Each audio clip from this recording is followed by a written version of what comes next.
podcast is part of the Sports Social Podcast Network.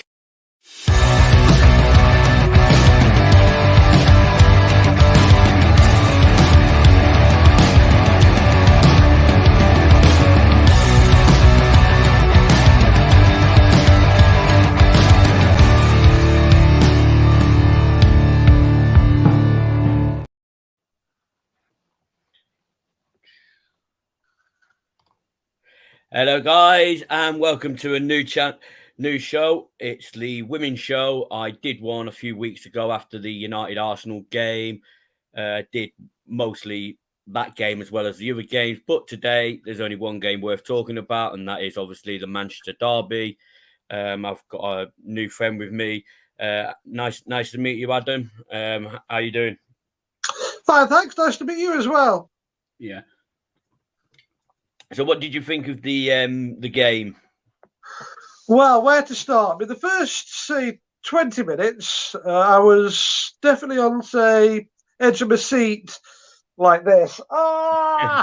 It wasn't good. And I thought, it's going to be the same usual thing. We go to Etihad, full of confidence and, they deflate us. Yeah. But then, out of we kind of took a bit of mini control of the game, and then Leah Galton scored, who I personally rate. I absolutely love watching Leah Galton. I've got Leah Galton on the back of this shirt. Oh wow! Yeah, I'm preaching to the converted, some may say. And ever since I first saw her back when played with the Championship, I just absolutely parlay a phrase, fell in love with her. She's so skillful, just running with the ball. That's what she's great at. When she's running at defender, twisting, turning them each way. Oh, it's just wonderful to watch. And a goal, I know she got deflection on the end, but she fully deserved that. I thought throughout the whole game, first, second half, she was fantastic. And I think, if I'm not mistaken, she got my player of the match, didn't she? I think. Yeah, man of the match. Yeah. So I think she was fully deserved that. She out wide. I personally don't believe there's anybody better than her in the whole Super League, no matter the nationality, for crossing the ball, weaving away left, right, putting a wonderful cross in. And I just rate her so high. And the rest of the match, which we just, as usual, one switch off, and that just cost us. Yes, agree. But say apart from that, I think this was our best performance we've had away at City, either the Etihad or this mini stadium, I think it's called, or whatever the smaller stadium is. Yeah. We've had in the Super League. So it keeps us 3 points clear still from City. So there is that gap still. So it might feel like a bit of a blow conceding that goal. But the gap is still there, and it's still in our favour now. Agree. Yes. It's up to us to keep that momentum going now. Because I've said this a few times on my Twitter feed. If you've looked at it, the corresponding games we've had from this season to last season, I think we're with the draw today. We're 7 points better off than we were of last season. And now, if you think about it, we were 5 points away from Champions League place last season. So, obviously, it's not going to go hand in hand throughout the whole season. No. But things are looking pretty good for us now. I mean, touch wood, if we've got any wood here, touch wood, we can get similar results between now and the end of the season. Definitely, I know people are saying, let's go for the title. After the Arsenal win, it was all jubilation and all that. Believe me, I was jumping off the city, jumping around like a madman. I was there. Yeah. But our expectation, our need is to get that third qualifying position. Yes. Arsenal, Chelsea, Arsenal 30 plus years at this level. Chelsea, really, I think it's nearly 20 years, especially since, Abramovich took over there, seriously helped Emma with the team there. So, they've got, 10 plus years ahead of us in that respect. We have to remember we're still fourth year of the Super League now. So we're playing we're playing catch up, pretty darn quick catch up to try and obviously City as well. They've ever since they've had their takeover of the Sheik, and they put the money into their women's side. That's what was that 2000, whatever it was. Something. Anyway, it's about 6-7 years they've had the Sheik there now. About 20, I think 2007, 2008. I think they had the takeover. Yeah, so that then they had everything with the Doncaster Bells. Well, that's a separate topic. But the main thing is they've had the backing with the women's team for a lot longer than we have, and I've had my say on that. Let's not go down that road. But so we're trying to run while the others are playing a marathon.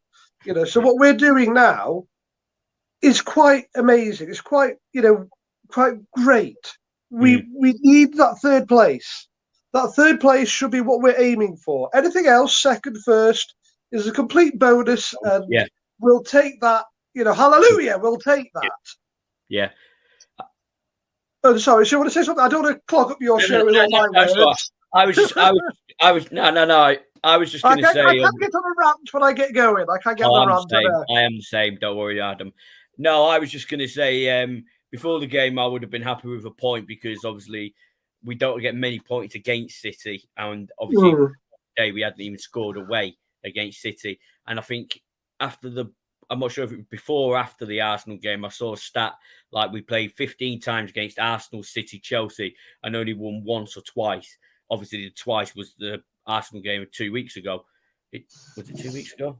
Yeah, it was. I was there. I was there, and I can't even remember if it was 2 weeks ago.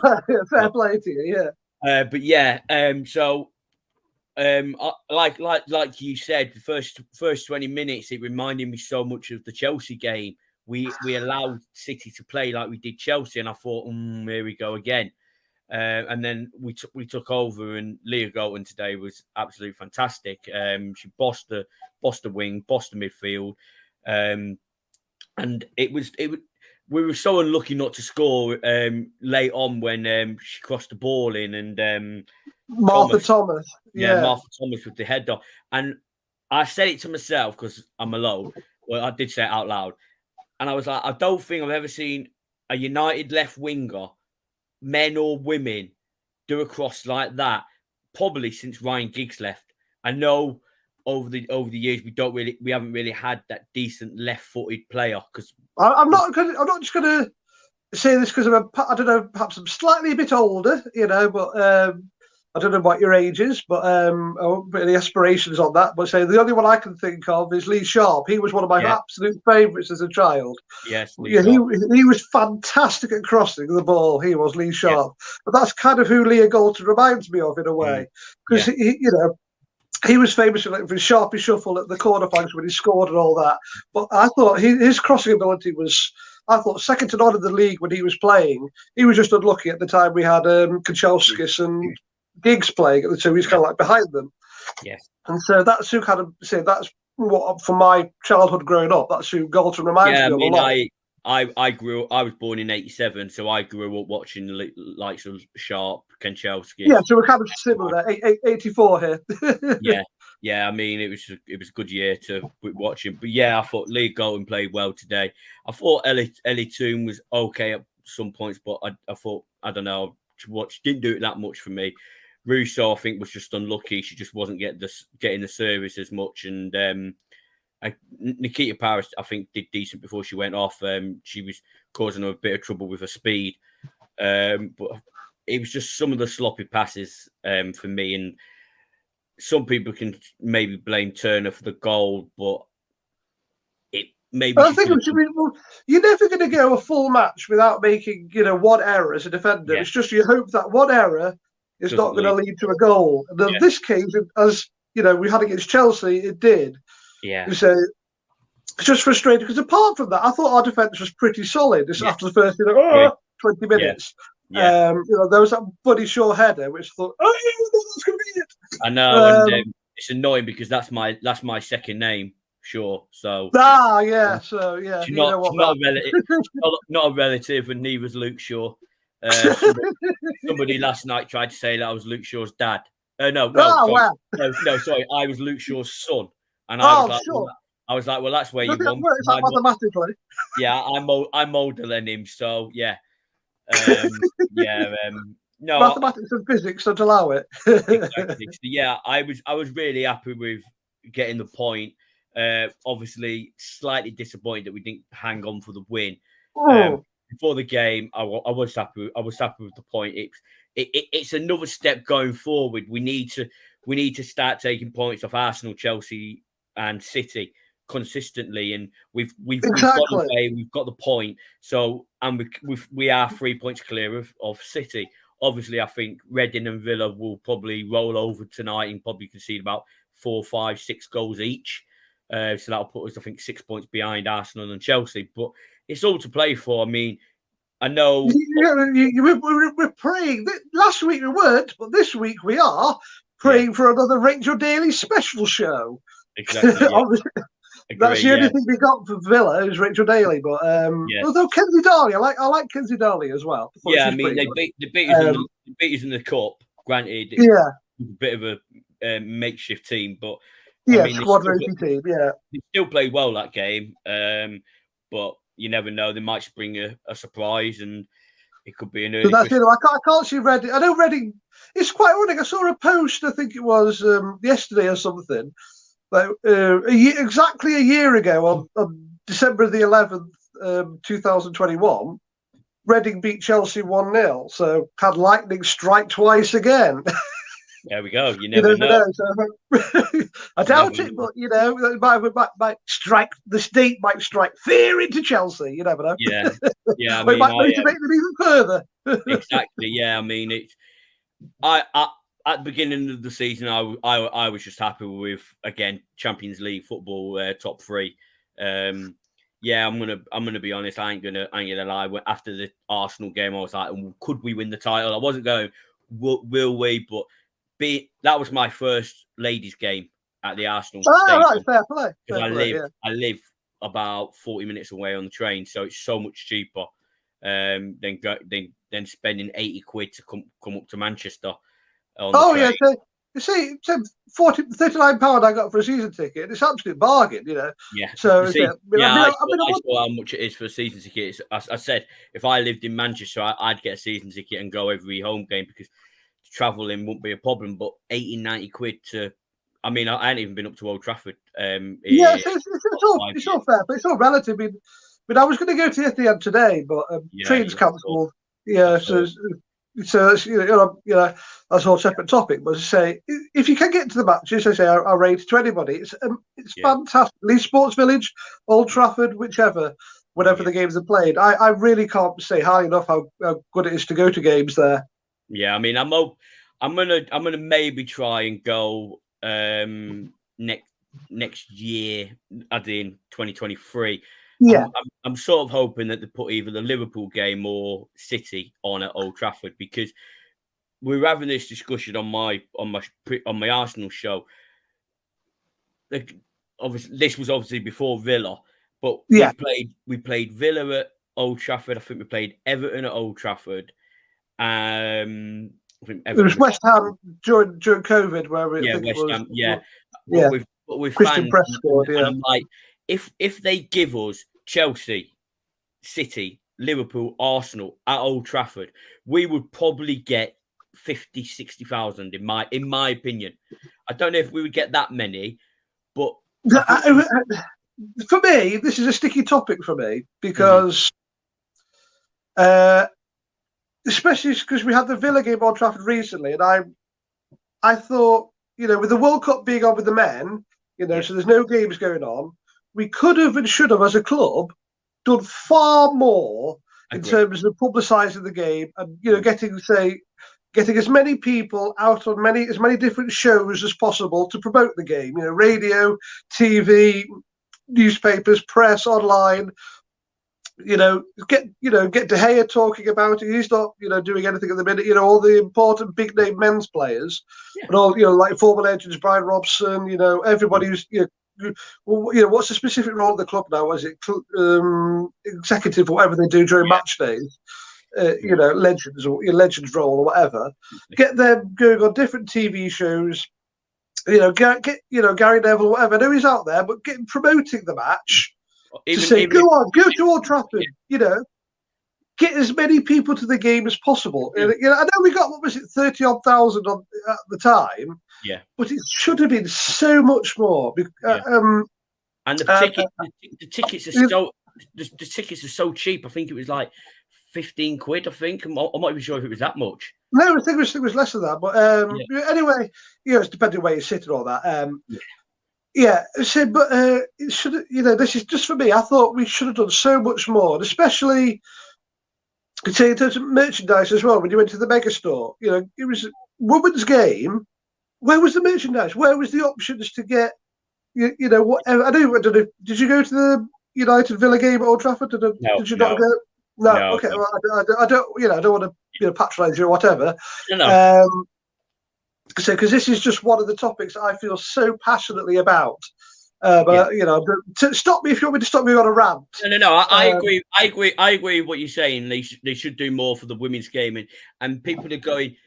They should be doing more for the women's game because of the Lionesses. And I'm like, I'm a United fan through and through. I'm club before country.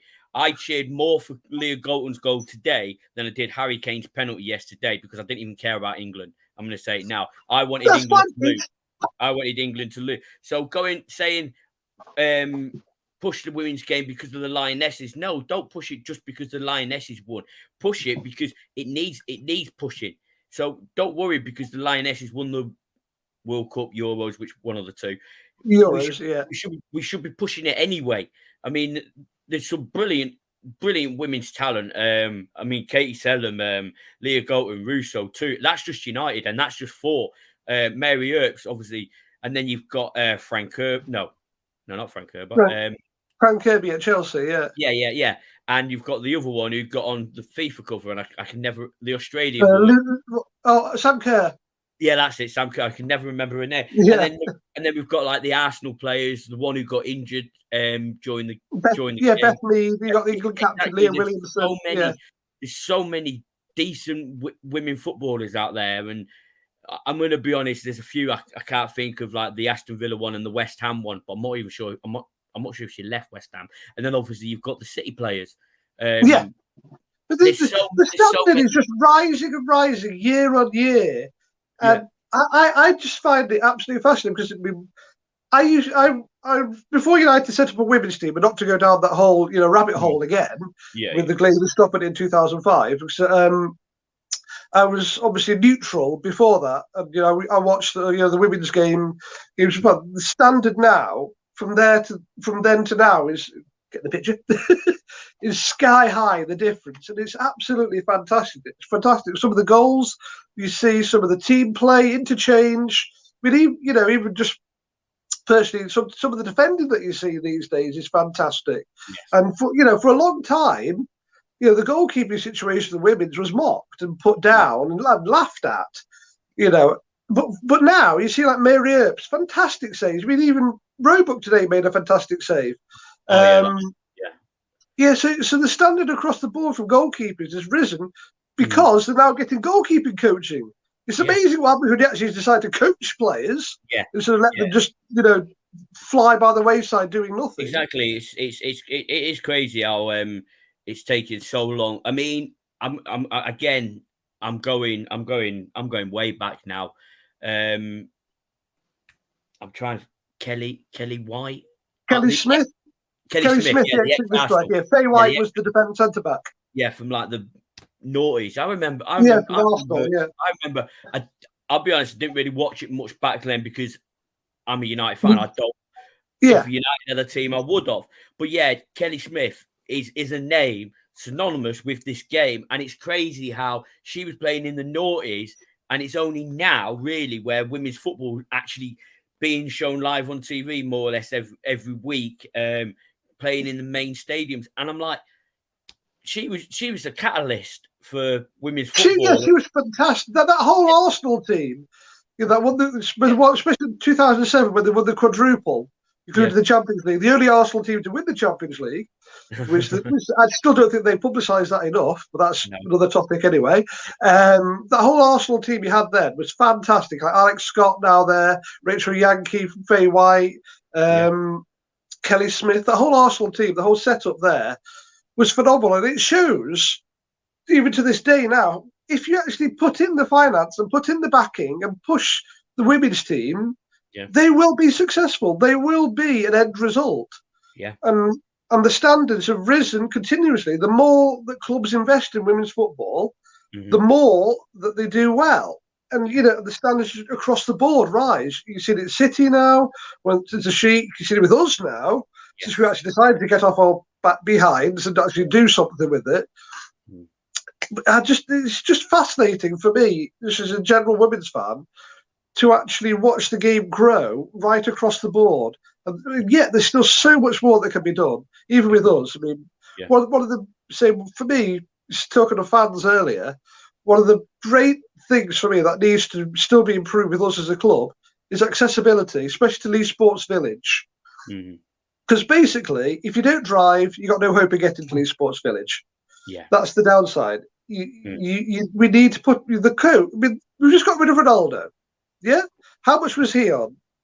I'm no finance expert, but I would say he was on quite a heck of a chunk of a wage. 400,000. Something like that per week. Yeah. Now I'm no expert financially again, but I would think that if you put on a few coaches, say from Piccadilly or Old Trafford to Leeds Sports Village, say 3 or 4 coaches or whatever the demand may be, and start off small but then grow bigger, that wouldn't nip into what we were obviously going to pay him until the end of this season. I completely agree. I mean, I read the more we can get fans to Leeds Sports Village, the younger we can get, because that's one of the advantages that City have is you just hop on the tram and you can get to Etihad or the mini stadium. Yeah, and it's quite easy. It's £3 or £4 to get on the tram. But say to get from Old Trafford to Leeds Sports Village is a heck of a trek. You're not going to do it if you're 12 or 13 years old without a car. No. So we're not capturing the youngsters as much as we could.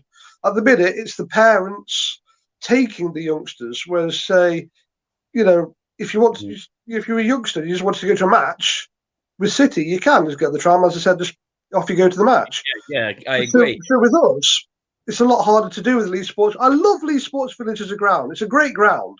Don't get me wrong. As I say, just outside of it, accessibility, which needs looked at.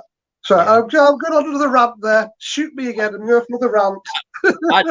Hey Adam, I don't mind rants on this show. I appreciate it. I mean, I'm probably one of the worst. Sometimes when I've been on shows, I've ended up getting really heated. Sometimes.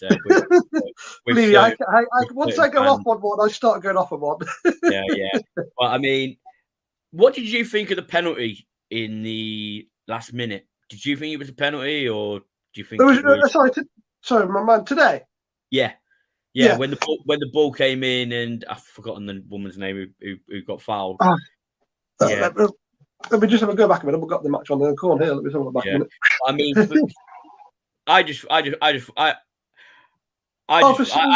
agree. I mean, I as a United fan, I didn't actually know how to get to Leeds Sports Village. Exactly. It's not publicised at all by the club. No. So now you've told me that tells me I can't go to a United home game at Leeds Sports Village because I won't be able to get there because I don't drive. So exactly. I drive, but I still find it hard to get there because I don't know. Have you been to Leeds Sports Village before or not? No. But because the issue there is there's a massive Morrison's directly opposite it. And so there's one exit in, one exit out, and that's for both Morrison's and Leeds Sports Village. So even if you drive, you're competing with Morrison's shoppers, of which there tends to be quite a lot on a Sunday, which when matches generally are played. Yes. And so that's just the car park gets clogged up with shoppers wanting to go to Morrison's and football fans wanting to go to the match. Yeah. And so there's massive tailbacks on the road trying to get into Leeds Sports Village. And so even if you like me, I always plan to go ridiculously early. I sometimes tend to get there like an hour hour and a half, maybe sometimes 2 hours before the game even kicks off. But even then, I'm still stuck in traffic because shoppers will be shoppers. They'll go supermarket whenever they jolly well please. Yeah. And so that's something that needs sorting out. I mean, you say coaches would still get stuck in traffic jams, obviously, but it would make people not necessarily use the cars as much. So it might cut down on car use in that respect. Yeah. So it's just about finding ways to get more people to get to the games that from all ages, and not just 18 plus or whatever that can drive. And so for me personally, I want to see more people get to the games. I want to see Leigh Sports Village packed. Because for me, that should always be, as long as we've got Leigh Sports Village as our home ground, shall we call it, because we obviously rent it. As long as we call that home, I want to see that packed first and foremost. All four sides. We've only recently got the standing side open for a few games, which has been great to see. But to do that, it would require a lot of work by the club itself. And at the minute, I don't think there's all that much enthusiasm for doing it, and which is sad to see. Yeah. Believe me, I'm a Mr. Positive guy. I like to see things doing well. Yes. But when things can be so easily changed with not too much money that are not doing so, that is such the frustrating element. It really is. It's just, for me, put out a cause that says on the Manchester website, the big website that everybody can see, and the main Twitter account. If you want to get to the women's team, send us application. Try a trial run. Put 2 coaches on from Old Trafford. See if you can fill that up. Or for Piccadilly, for me easily to get to places, Piccadilly Station, or Piccadilly Gardens, or wherever. It's just some well-known places that people can get to easily, and that people know. Because throughout the whole country, you say Piccadilly Gardens, people know that. Manchester Piccadilly Station, they knows where that is. Exactly. Old Trafford, people know where it is. Whereas at the minute, people might not know where Leigh Sports Village is as a place of the whole, where in comparison to the other big name places. So just give it a trial. What's the worst thing you lose? A couple of £1,000 for the club. What's that? An accounting error, isn't it? Really, a rounding error. And if it gets to next season, where hopefully we'll be in the Champions League, we'll be playing probably Wednesday night or whenever it is, 7 o'clock or 8 o'clock kickoff, and people will be literally coming straight from work, probably. And if they're getting stuck in the traffic, it's just going to go. You know what? I ain't gonna get there in time for the kickoff, so I'm not going to bother going. Well, we've seen kind of similar things with like Conti Cup late at night games there, with the attendance numbers there haven't been as great as they possibly could be, and that's again due in part to the club not helping with coaches, not helping with publicity, not helping with basically anything. It's basically at the minute with the women's team, it's the women's Twitter account and word of mouth, basically how you get fans to the games and how people how fans know about it. Exactly, you hardly ever see the main channel doing anything unless it's at Old Trafford. If it's at Leigh Sports Rally or if it's away, you hardly ever see anything. If it's at Old Trafford, they'll push it as much as possible. But if it's not at Old Trafford, it's as if they don't care. It's as if it's a completely different team. So exactly. That's the frustrating thing, because it wouldn't take much to get say a preview show, a half-hour preview show on MUTV, the TV channel, a week. I mean, it wouldn't take much to do that. I mean, congratulations, they put a program together for a women's program together once a month. Woohoo! Yeah. I mean, it's better than nothing. Woohoo! We should be grateful for small mercies and all that. But so much can be done. I don't know how many times I've seen, say, a match from the 1970s FA Cup game replay on MUTV channel. Yeah. Why not? Especially for the Aston Villa game, why not put on previous games like the 12-0 we beat Aston Villa when we first ever played them in the Championship? Mm-hmm. You've got the highlights. You've got the highlights package on, stored on the MUTV library archive. Show people what they've missed, and build up the anticipation, build up the excitement, make people want to come to games. Rather than at the minute, if you don't know somebody that goes to the games on a regular basis, and you're not following the women's account on Twitter, then how would you really know about the games? Exactly. How would you really know how to get to Leeds Sports Village? Mm-hmm. How would you know what ticket prices are, where you get the tickets from? Yeah. It's just, at the minute, it's a bit of a hide-and-seek game. It's like, well, hey, I found a way to get to Leeds Sports Village. Well, hey, I know that a women's game is on this week.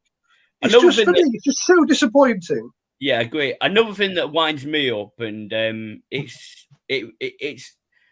only a small thing, but I know. So I think when Man United do like the goal of the month tournament, they should have separate for the women's. I think it's nice that they include the women's goals in with the men goals like they do with the reserves. But the thing is, if Leah Golden was to score a Wayne Rooney overhead kick against Manchester City today, and okay, maybe not today because there's hardly any games. Actually, today, right, and then against Burnley or Forest. Well, you could say if somebody, I know we did atrocious in both games out in Spain, but say if somebody had scored a fantastic goal in one of those games, that would win it. No, because the proportion of fans that at the minute care about the women's team compared to care about the men's team is quite little. So, and a lot of people, percentage-wise terms, a lot of people probably won't even watch the goals. They'll go, I remember that one. I wrote for that one. I've seen some wonder goals from the youth team in that selection, and I'm not biased. If it doesn't matter who scores it, if it's a youth team player, women, if I think that goal is better than a Rashford goal or anything, I vote for that all day long. So I just sort of think that maybe they need to. I'm not. It's nice, but I sort of think that they need their own women's award, and then. But then people could say, well, but then the club aren't doing anything for the women's. But yeah, they are, because in my opinion, they're giving out women's awards, women, Lady of the Month, Goal of the Month to the women rather than mixing it all in one. I agree. I think because that way then you're publicising the women more by giving them their own space. Mm-hmm. But also at the same time, you would have to then publicise those goals on the main channel as well. Yeah. And because see, that's another thing that really infuriates me. I can understand it from the beginning bit was the cancellation of the award shows. We had the MUTV United Awards at the end of the season. Yeah. I remember famously, LVG turning up. I said, don't want to say drunk, but funny man and all that malarkey when he was there. Before I get kind of ready, get sued by Army. When he did all that malarkey. But see, we had the awards there, and the first ever recipient was Katie Zeelam, I think, won the first award. Yeah. But she got up on stage. She was highlighted. The women's team was highlighted then. When it was the first year when we won the championship. But since then, obviously, COVID happened and the awards were stopped because you can't have people in close vicinity and all that malarkey. And, it's understandable. But since then, we've not had the awards in person. We've stopped COVID now. Thankfully, doesn't come back. Last season because we were so shit. Or the men's team. But say for the men's team. We could have had one for the women's team. We should have done, I think. But we need to get that awards going back again, because then the women's team will be highlighted on the night and people can see how well they've done. It shouldn't just be the men's team do rubbish, therefore the women's team can't have anything. So that's always been. It was always been a bugbear that when we won the championship, there was no end of season review DVD or Blu-ray or online or anything like that to in the mega store to buy. Because you can still look back and you can buy season reviews where we won the treble in '99 or whatever past season reviews when the men's team was successful. Mm-hmm. But yet when the women's team was successful, there's nothing, and that's just another merchandise thing, that the rant I could go on, and I won't. So I'll spare you that. No, I'm actually. To be honest, Adam, after doing this, I don't know. I'm gonna try and maybe look to find who I can email at Old Trafford. I don't know. I'm gonna maybe email them and have a massive rant actually about why the women are not publicised. Representative. Yeah. I don't know who. Please do, I don't know who.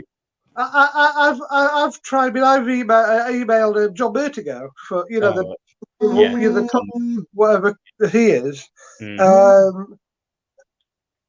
I've got no reply. But the more fans that do, I think the better it will be, because it's just be like a snow mountain like that. So it might be one or two trickle, and then it gets more and more. That they might do something. I agree. You never know. I mean, so I'd only encourage you and others to do the same thing. Yeah, I mean, I think this. If you don't voice your opinions, they'll never know, and they'll never change the way they're working. They'll just continue to do what they do and they think is right normally now. Yeah, I mean, this season, the women have done really, really well, in my opinion. I think I've only missed one game that was on TV, which was the Villa game, because I was working. But I watched Chelsea. I watched the first few. Reading, was it? Brighton. Those two. Yeah. Obviously, I was at the Arsenal game. I obviously watched today. But I've always been a United fan. That even when going to games, I went to see United, so I wasn't bothered if we were playing Liverpool or we were playing Barnet. I've been to see Barnet. Oh yeah, same here. I went to see Barnet in 2005 when we won. I want to say 5-0. Their goalkeeper handballed the ball after 58 seconds, got sent off. Yeah, I've been to see United versus United versus Crewe at Crewe Alex away in the League Cup years ago when Alan Smith scored. So so it's a case of I watch United for United. I love the club. For me, that's the thing. It's the club that I like. It's the club that I support. It's the club that I love supporting with a passion. And it's annoying. With key word on club, which encompasses all the teams that represent them. I'm not just a straight up men's team. United equals men's team. For me, no. United is the overarching umbrella, and it's the different teams in it which represent the club, and they're the teams I want to always do. No matter whether it's the men's first team, men's reserves, under 23s, same with United women, United women's developmental that play at Altrincham. I just when I go watch them, when I see them, I want them to do well. I support the club as a whole umbrella. It winds me up. It does wind me up when people go, "Oh, I don't want to go to that game because it's not a big club that we're playing," and I'm like, "It doesn't matter. It doesn't matter. It doesn't matter." I'll be honest. I went to Arsenal not because it was Arsenal. I went to Arsenal because it's easy to get to for me. That's fine. I have no issue with that at all. 19 quid on the train, £12 for the ticket. And at that time, even the week before, even when I was going to the Arsenal game, I wasn't sure if I was able to afford it because I was out of work. My missus was out of work, and we got one last pay packet. And I was like, you know what? I've already got my ticket. I'm going to go to it. Exactly. Each to their own situation. I have no, it affects us all, this cost of living crisis. So I have no problem with that whatsoever. Do what you can. I might even try and go to Chelsea away, depending on when it is. That's fine. The main thing is you have the interest and you have the ability to do so. No matter which game you go to, that's fine. I'm not one of these people that no, you're not. The top Reds. Oh, if you don't go to away in Germany or we had the pre-season game in Germany, didn't we, with the women? We had Bayern and PSG. Oh, if you don't go to those games, you're not classed as a top Red. I'm none of that. Do what you can afford. Do what you can find easy. If you can go to a game in person, do it. If you can't, fair enough, watch it on the TV. Yeah. Obviously, people try and say, "Oh, you're not a top Red for because I haven't been to Old Trafford since Bournemouth, Louis van Gaal's last game. I went on the Sunday when they had the bomb scare, and then I went on the Tuesday when we won 3-0, I think. Which was Louis van Gaal's last league game, and then obviously the following week we won the FA Cup. That was the last time I've been due to COVID, work, money, and I'm not a member anymore. say I'm probably aging myself here. The last men's game I went to at Old Trafford was when Van Persie was still playing for us. I think it was against QPR or something like that. I think I remember something like that. Anyway, he scored in it, so I was delighted with it. But it was that kind of showing how long since men's games. Obviously, the tickets would be on. Cost more for one ticket for a men's game than just for a season ticket for a women's game. Yeah. So I mean, that kind of shows the level of difference in terms of money there. Yeah, so that's kind of one of the reasons why I favour the women's team. I'd love to go back to Old Trafford. It doesn't matter to me. I was born in Manchester. I was born in Wythenshawe. I grew up. Yeah, the club. Sorry. Sure, the club was with a hospital. Me here. Yeah. I mean, I grew up in Manchester. I went to see United as a kid. I think my first game was '94. I think the first game may have even been the FA Cup semi-final against Oldham at Wembley when Sparky scored that wonder goal. I think that may have been my first game was United game, but my parents say it was West Ham, and I think we didn't play West Ham until '95, so I think that was my first game at Old Trafford. But I have no recollection. I was only like 7 or 8, and then unfortunately I moved away from Manchester, and I had like 10 years without going to see him, and then 2005 Barnet, I went to the game, and then I got a member. I started going up on the train by myself. I didn't care about going with anybody else. I thought I'm going by myself. And the amount of times I used to meet somebody there or meet someone on the train, and then even the ladies' game, I got chatting to some guy, and when Alessio Russo scored, I just literally jumped into his hands. It must have been fantastic. This is what football does. You don't have to, people go, oh, why'd you go by yourself? You go by yourself. You can leave when you want. You can do what you want. I mean, I go to games by myself. I'm not going to lie. So yeah, I prefer it. It's just, I mean, I got to Arsenal really early, and I was actually sitting in my seat at 2:45. Like an hour and 45 before the kickoff even. I get to games pretty early, but I just soak it. I like soaking in the atmosphere of watching it all build up and see how people come and go. Whoever sits next to me and just have a good old chin wag with them. Yes, it's always going to be somebody. Tends to be somebody new. I'm not seen before. If they're a fan of the women's team, great. If not, then I'd try to integrate them even further. Exactly. I mean, something does need to be done to push the women's game, like you say, accessible to Lee Sports Village, more promotion. I mean, apart from the shirts that you can obviously get the women's, I don't think they do many women's merchandise on the website. No. I mean, the proper shirts, when you can get names on the back, even then it's a faff to get the right font for the women, because I think the women have a different font to the men. Yeah. So even if you're in the mega store, it's a faff to get that right, and it's a faff to get the patch for the Women's Super League. Yeah. So that's even the members of staff there, as they're just there. They just know because it's what they used to. They said, "Oh, let's get a Ronaldo shirt. Let's get a, whoever shirt, for the men's team, the hair or whatever." Yeah. So if you say, "Can I have a Leah Galton shirt or can I have Millie Turner?" They say, "Oh, well, what number is she? Who's she? Is that your personal name or is that women's player's name?" So their knowledge bank isn't as good as it could and perhaps should be. So I don't know what training they gave it on the job. But see, that's just one section. So the section elsewhere, say with other merchandise, is again very limited. It's if you go to the mega store itself, the physical one at Old Trafford, dominant, 99% dominant with the men's team. You're lucky if you find anything, say any posters, anything like that with the women. They're most likely to be the reduced section, or just hidden away. You practically have to find a manager to find something with the women's merchandise. I mean, because I would say, going back again, that was one of my main bugbears when we won the championship. I was really excited. I was going the majority of that season to home games and some away games, because we used to get into like Everton, the local ones like Man City, etc. Especially the cup. when he got there, it was like, oh, did we win something with the women? Oh, we won the league.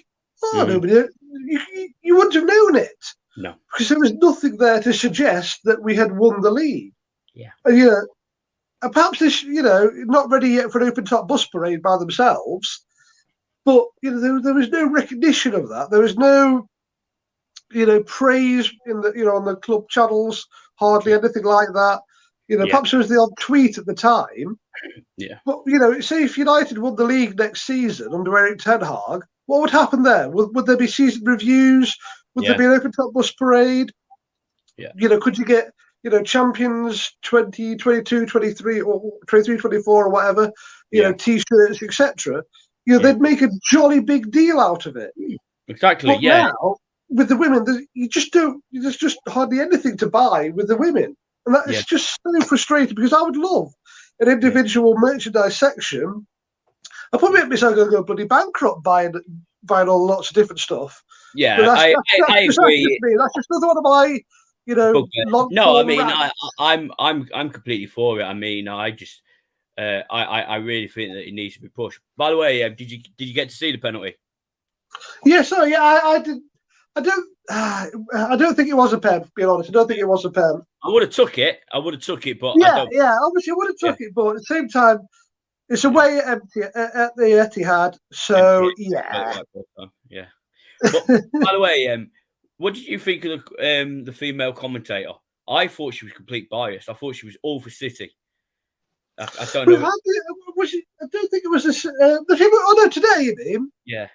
Today, sorry, yeah. So the previous one with Emma Byrne, the one that did the Arsenal game and the Villa game, she was ex-Arsenal as the goalkeeper. So I thought it was always very strange having her commentate the Arsenal game because she was definitely very overly biased. That one, and she was obviously going to be, favoritise her former club, who she played over 100 games for. When obviously a part of that famous Arsenal team we talked about earlier. So she was always going to be biased. But today, that was Rachel Brown-Finnis who co-commentated today. I thought she was all right actually because she's somebody I've met in person when she did an event at my local club here that I also work for. So I thought she was all right personally. It was the previous. Sorry to interrupt. It was the previous bit beforehand, which I thought was a bit overly sickly when he had the bit about going behind the scenes at Man City and everything like that. I thought that was a bit. Overly one-sided. The way they did all that pre-match stuff. I thought the commentator was a bit more one-sided towards City. I mean, when she scored, she was like, "Oh, it's all been City and they deserve it." And I'm like, I don't think so. And then she was like saying like City were the better team, and I'm like, I don't know what game you're watching because I don't think they were. I mean, they were attacking and stuff, but I didn't think they were the better team. But I did find it funny when I think second half they got I think it was our first half, their second half. So perhaps in a way like that, both teams had chances. They had the Buddy Shaw one, we had practically Martha Thomas one, second half. But I say apart from that, there weren't too many other clear-cut chances unless I'm missing things off the top of my head now. No, there was a few chances for us where. It was a bit half chances more than full chances. Yeah, I mean, Ellie Toon had a chance to score. Yeah, and I think she could have passed it to Paris or no, not Paris. Galton or Russo, and there was more half chances than full chances. There weren't there? Chances where we had chances and it wasn't. I don't even think they made. Yeah, I think Tierney had one that went over the bar. Didn't she? Yeah, the better option would have been for a pass, and unfortunately, we went for the glory instead, and that was a problem. I think we need to sort of maybe look at the players around you, and but yeah, I mean, like I said, I'm happy with the point. It is a step in the right direction because. Well, we've never scored there. We've never took anything from City away anyway. I think we've only got 1 point against them overall, which was the 2 each last 2 seasons. We should have won, and Ellen White got that last 10-minute goal, 10 minutes from the end goal or something, which is really on the goal line. if my memory serves right, both their goals were lucky because I think it was the first one they shot, hit the crossbar, and they tapped it in. I think that was the first one. I was so annoyed. Yeah, I just remember the Ellen White one being an absolute killer at Leeds Sports Village. That's what I remember. Yes. The 2-2 there. The less said about Caroline Weir doing what she always seems to do, the better, really. And then obviously the FA Cup one was a bit of a nightmare with the 4-1. So I think today was definitely a step up, no doubt about it, from what we've seen away to City in the past. And it was a draw that was probably overall fair result, and it keeps us 3 points clear of them. But it now means there's no room for error. We can't really afford to drop any more points, but it still means City, because the goal difference as well is in our favour.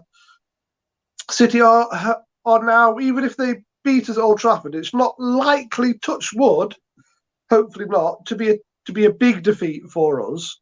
Yes. So 4, 5, 6, 7, 8, something like that. So that means the goal difference, even if they beat us, is likely to be in our favour with the points that are going to be the same.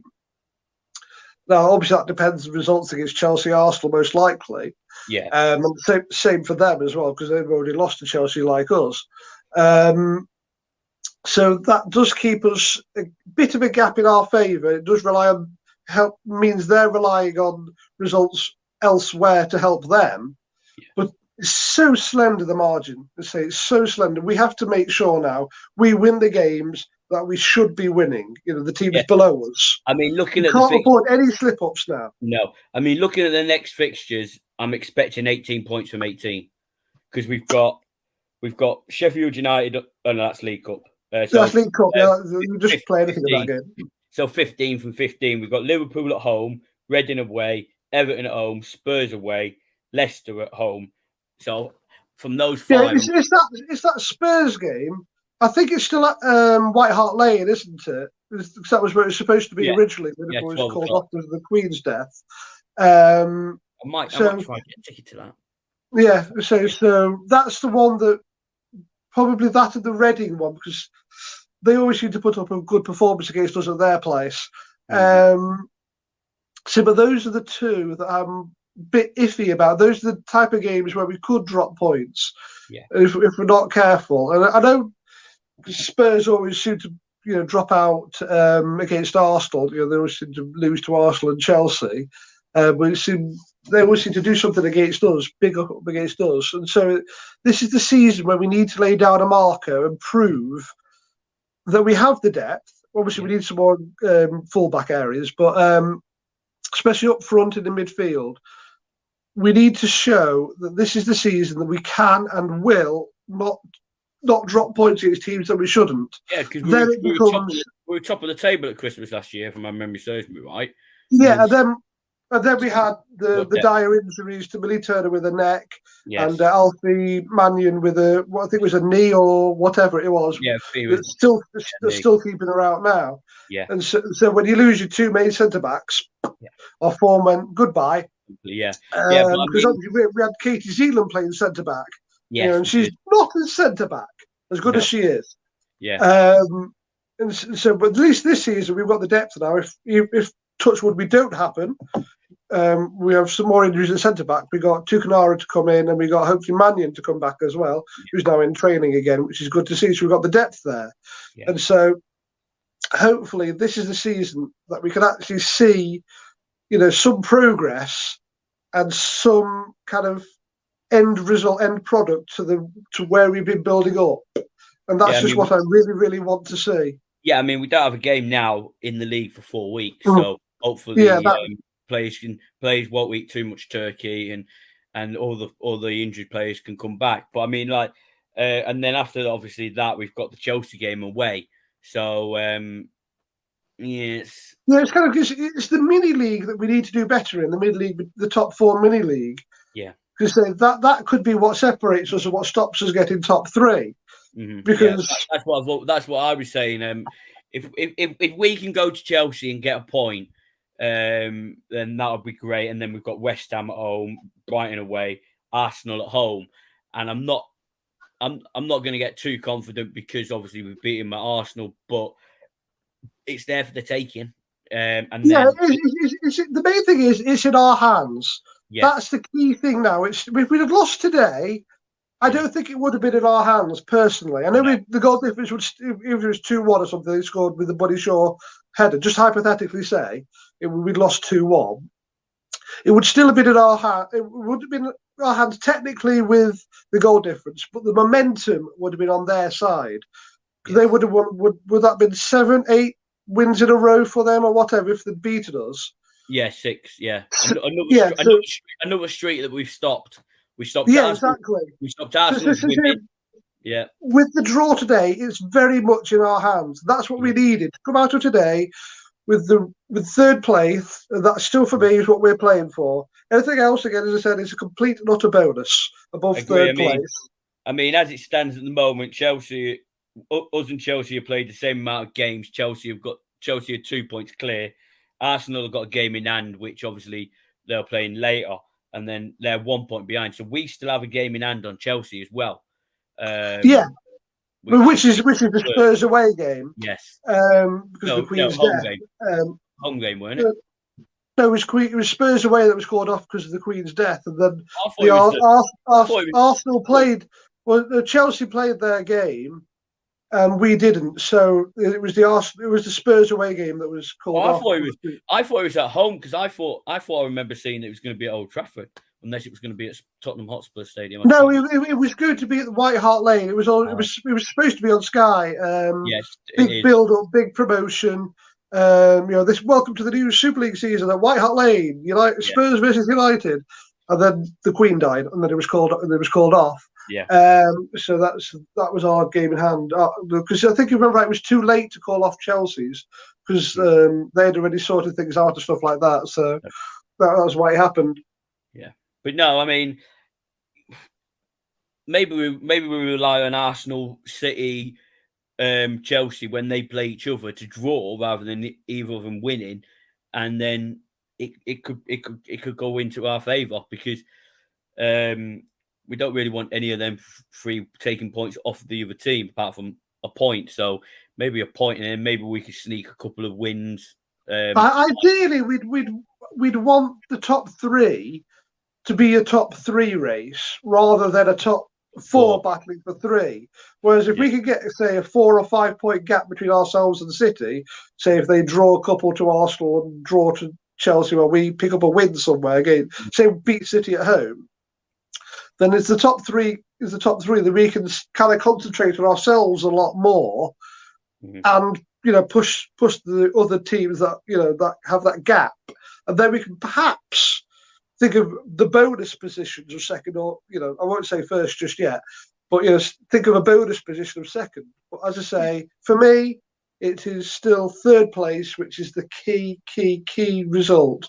It's like say a relegation team getting to 40 points and staying up. Anything else above 40 points is amazing. Say the Premier League.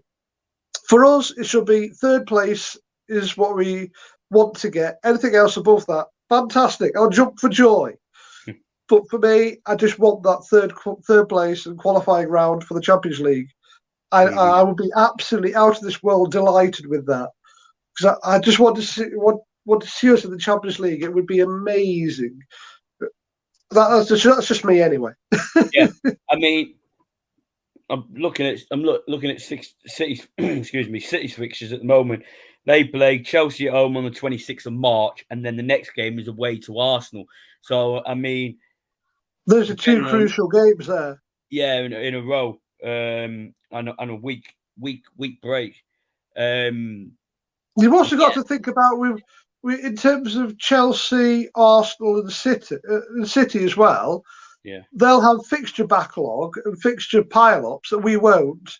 Depending on your view now, going out of the Conti Cup, because we'll get that extra week's break from not being in the Conti Cup, but obviously this season not being in Europe. Whereas Chelsea are still in Europe, Arsenal still in Europe.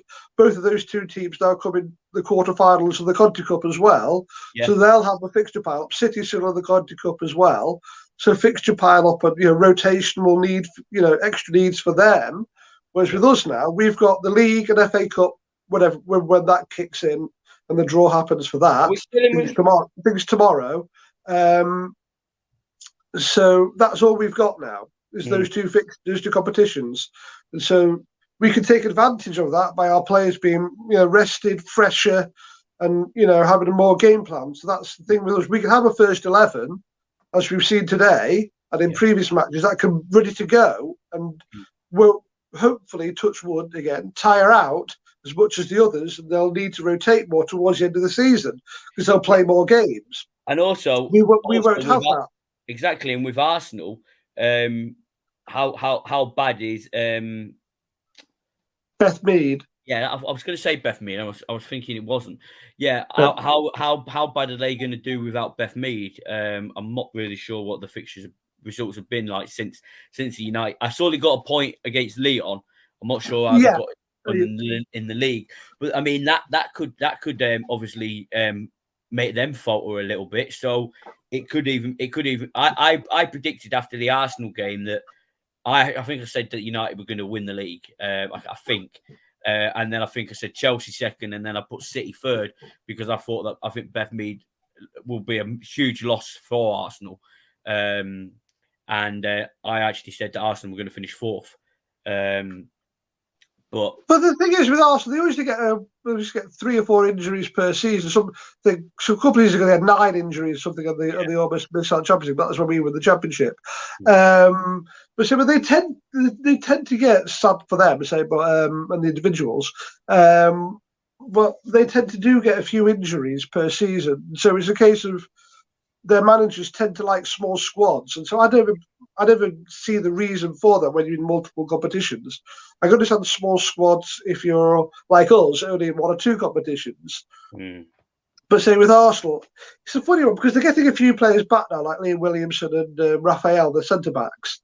So it's a case of with them, it's a funny one as well because you've also got Vivian Miedemar, who's obviously the greatest striker in the history of the Super League era, the modern day Kelly Smith. Yes. But she's third choice there now in the striker role, and she's only getting games now really because Beth Mead's injury. Yes. Because she's third choice as a striker behind Blackstenius and Lena Hurtig, the striker they brought in from Juventus in the summer, who's now injured again. So that's another 2 injuries, and so she's benefiting from that. But so the depth they've got is pretty good, I'd say. Arsenal, the same with Chelsea, they just buy players like good out of fashion, so they've got plenty of depth there. Chelsea, I mean, so even with Frank Kirby's sad, health issues, they can just go along and bring in Lauren James. So so the switch there isn't as bad as it could be. So it's.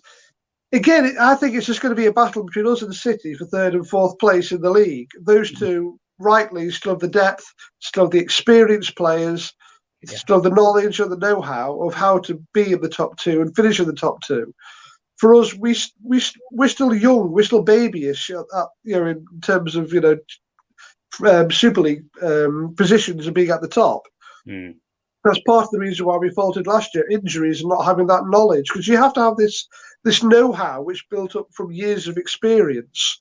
You just can't buy players in or whatever, just expect, bing, that's it. Yeah, exactly. You have this full knowledge of how to be champions. Exactly.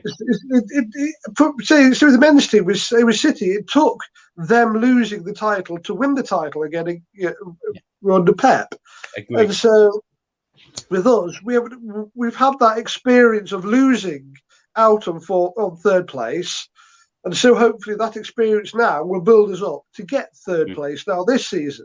Because we say with City, they've lost a lot of experienced players like Stanway, Weir, Steph Houghton is now getting too old, really, and Lucy Bronze as well. Queen of the Jungle. Jungle. Pardon? Oh yeah, Jill Scott as well. Yeah. So that fundamentally in the dressing room, they've got a lot of very, very talented young players, but young players don't have that knowledge of what it's like when the going gets tough. Yes. And the results aren't going your way. You might not performing as well as you'd want to. In a game, say. But if you have that experienced player like a Lucy Bronze next year or a Ellen White up top, another one I forgot, that can just say, don't worry, keep going, it'll be worth it. Just make that extra run left, I'll pass it to you next time, don't worry. Yeah, I agree. If you don't have that, then you're going to falter. But we've got that now this season. We've got the knowledge of, say, Katie Zeeland being there for ages at the club since the club started. We've still got the good core group of players who care passionately about the club, who have the experience of previous years of the defeats, of finishing fourth, and of the motivation to get third this season. And that's what's key. Yes, agree. Anyway, Adam, thank you for coming on. I really enjoyed it. If you tell everybody where people can find you, etc. I don't know if you have your own channel, etc. Boxy Bait on Twitter, Bait TV on YouTube. Go there. I'm always available for chit chat. Always available to answer questions. Please follow me. Yeah, and obviously, as you know, guys, I'm on a True Red Devil channel on YouTube.